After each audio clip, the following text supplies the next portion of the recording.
how the Yidden have this connection with the Olah b'machshav of the Eibishter and the Nechkak in the Eibishter even before the worlds came into being. That's why we have the level that the Yidden accomplished, that Eibishter should have Kedusha Si, that Hashem should have the level of Kedusha that relates to the worlds and then comes down through mitzvahs in the Kedusha of the Yidden, though by its very nature, by its very essence, is higher than that. And we brought in what the Mezritcher Maggid says, that it's like the image of a son that's the Yidden's connection with Hashem's essence is like the image of a son, the way it's rooted in the father. Even when the child walks away from the father, it's still engraved in the father's mind, but by a child, it's not that way once before he's born, but by Hashem, it's even before he's born, because the past and present is future. So the Rebbe is going to elaborate a little bit, or just explain a little bit, what's this idea that we're saying that because Hashem's there's no past, there's no present, no future, or he's beyond all that, so therefore the Yidden are nechkak b'machshavtoi, that the Yidden are already rooted in Hashem's thought, and that was the nimlach mishusem tzaddikim, that Hashem consulted the tzaddikim, the creation of the world. So again, top of the 15th page of the PDF, page Yud Tes, first line and middle of the line. Let's explain at length the uniqueness and novelty of what we're talking about over here when we're saying that the Yidden are engraved in the thought of Hashem because past and present are, or past and future are equal.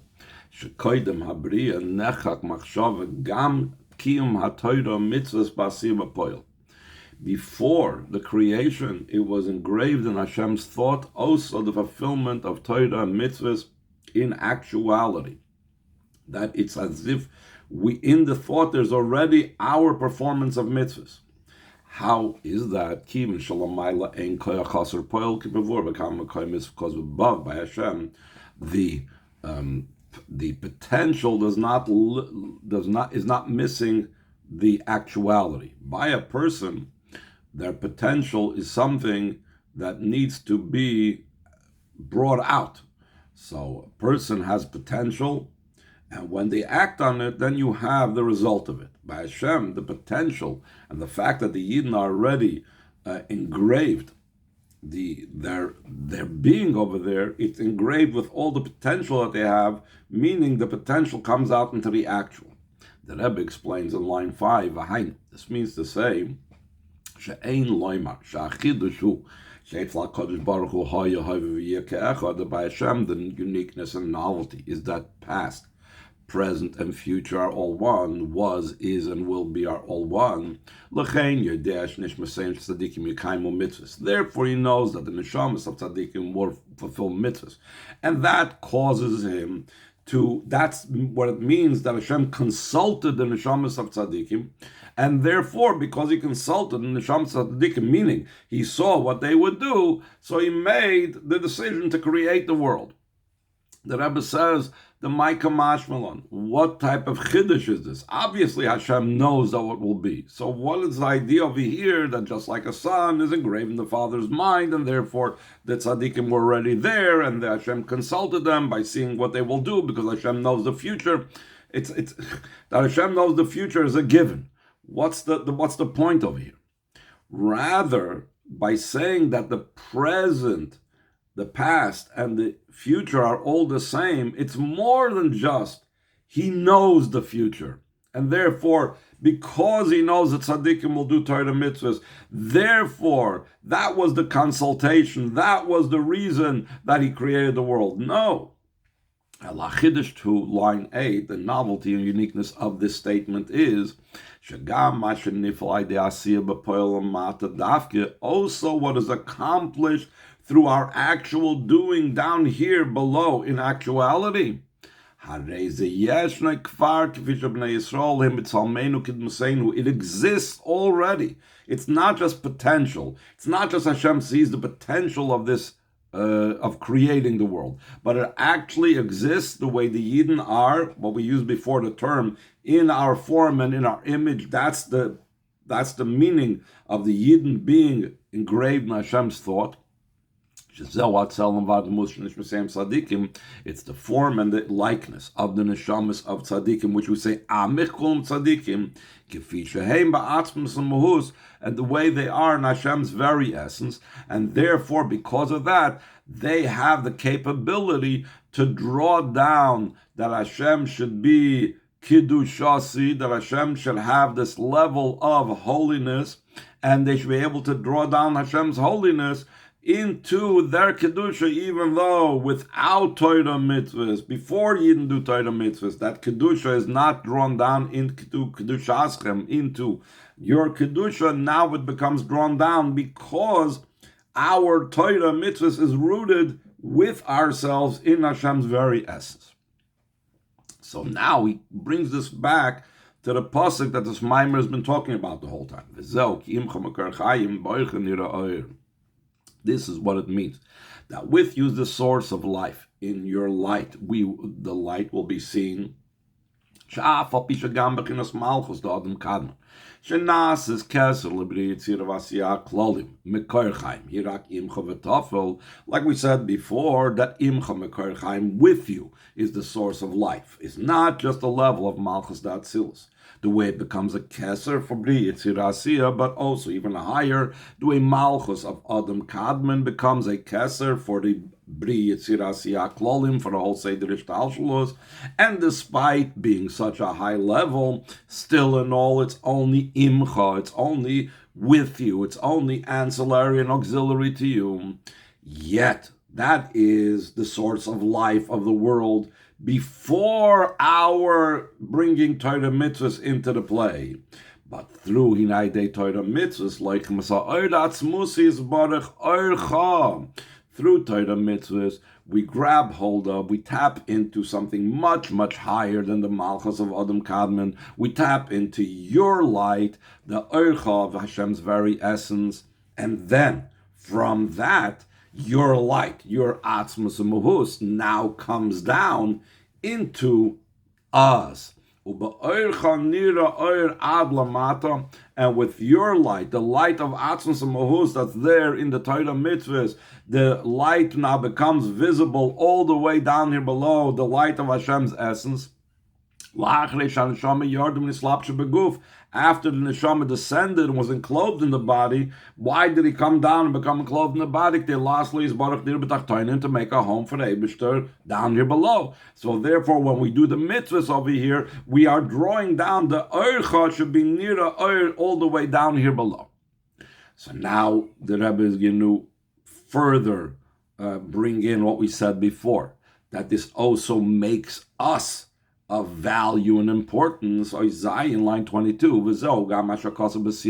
this is also what the Alter Rebbe wrote at the conclusion of the Maimer, the Pirush Baruch Nirah, in explaining that with your light, the light will be visible, meaning Shagam Anachnu Nirah, that also we become visible instead of being invisible and insignificant. We now become significant and important. Why? Because we are the tools through which the light becomes visible. Since through us the light becomes visible, the light of Hashem Orcha is coming down here. Like we explained earlier in Oizdal, this means all matters are accomplished through the Eden. Like it's explained over there in the Maimer, the Pirush Mashakos, the explanation of what it says in the pasuk in Hal, the one that lowers himself to see in the heavens and the earth. So there's a very interesting explanation over here of heavens and earth that Hashem is lowering himself into. The fact that Hashem lowers himself. The fact that Hashem comes down here below, reveals himself down here below, is living down here below, that's through the Shamayim v'Oretz, the heavens and earth. What's it mean, heavens and earth? Heavens and earth, the koi al avoidas Yisrael berotzi v'shoiv. It's referring to the avoida of the Yidden in drawing to the Eibishter, rushing towards the Eibishter, and returning back. Shezeu inyan shamayim va'aretz, that's heavens and earth, kifi sheim ba'avoida shabalev, the way they are in the avoid of the heart. We know that everything that there is to be found in the world is to be found within the person. So just like in the world, there is the heavens and the earth, and that doesn't just mean the physical heavens, it means all the Olam is al yoinim, and then the Olam haza tachten. And the same thing within every yid, there is an avoida shebalev, the level of the rotziv v'shoiv. That's shamayim, heavens, is out there, rushing upwards. Aretz is grounded, down here, bringing it down into this world. So that's kefi shem ba'avoida shebalev. But since it's within the avoida in the heart, it's still internal. Hanistarus lavai elokenu. Like the Alter Rebbe uses the term that the avoida that's in the heart, that is something that's concealed to Hashem. That's not a revealed avoida that everybody's the same. My ava and someone else's ava is not the same. My love of Hashem, my awe of Hashem, and so on. This is called Hanistarus lavai elokenu. And then, from the Hanistarus lavai elokenu, from the fact that we have the avodah of rotziv v'shoiv in our heart, we cause Hashem to be a mashpili, that he should lower himself down. Afterwards comes down, last page of the Maimer, page Chav, in Vav Hei Niglois. Vav Hei Niglois is Torah mitzvahs. Torah mitzvahs is called the Vavke of Shem Yudke Vavke, that like the Alter Rebbe says in the Geras HaTshuvah, we have this in other Mamorim, that Vav goes on Torah, Hey goes on mitzvahs, and that's revealed because that's equal to everybody, that's visible, that's not difference between this person's heart and that person's heart. Torah mitzvahs is equal across the board. And that is a different level of Shamayim v'Aretz. Hamashpili lirois, why? Shamayim v'Aretz. Shamayim v'aretz could be rotziv v'shoiv. That brings down hamashpili lirois. And then there's another shamayim v'aretz. That's zo in shamayim v'aretz. Shetoiri b'chin shamayim. Torah is a level of heavens also. Like it says, Haloi koi dvara ke'esh. Behold, that my words are like fire. And fire is similar to rotzi. Shamayim is eish shamayim. Rashi says in the beginning of Chumash that it's about fire and water. It's like about the idea of fire. Sometimes Chassidus brings the pasuk Min hashamayim dibarti mochem, so we see the association between Torah and Shamayim. So Akalpanim, Torah is the level of Shamayim. V'amitzvahs ein bechinas eretz, and mitzvahs is the level of earth. Lefishnes lapsha davke bin yodem gashmim, because they were specifically enclosed in physical matters. Tzitzis b'tzemer gashmi, tzitzis with physical bowl, v'tfilim b'lav gashmi, and film and physical parchment. And therefore, hamashpili liris b'shamayim v'aretz, through shamayim v'aretz rotzi b'shuv, and through shamayim v'aretz Torah mitzvahs, we have mashpili, just like Baoרך, your light, which is brought down through Torah mitzvahs, nira, it comes down light down here. And also, we become visible through it. V'zeu, line 6, shagam anachnu nira, that we also become visible and significant. Because since through us, Hashem's light comes down here, so we become visible and significant as well. Because since through Yidden, the entire matter becomes accomplished. It all starts with the consultation that Hashem consulted the neshamas of tzaddikim, meaning v'amichom tzaddikim, all Yidden, prior to the creation. V'ad la'asiyas hadir lo yizbarach, betachtoinim, until all the way down here, making a home for the Eibishter down below. Through literally, in the simple sense, studying Torah and fulfilling mitzvahs, we are the ones that accomplish it, and therefore we become significant through that. The Rebbe concludes, the action is what's primary. To be involved in this in a way of increasing and adding and in illuminating. To go from strength to strength. That we affect, that godliness becomes visible in Tzion. Through this we affect that there should be peace in the world. Like the Rambam concludes, the halachas of Chanukah, the entire Torah was only given to make peace in the world. Like it says, Hashem gives to his nation strength, and Hashem blesses his nation with peace.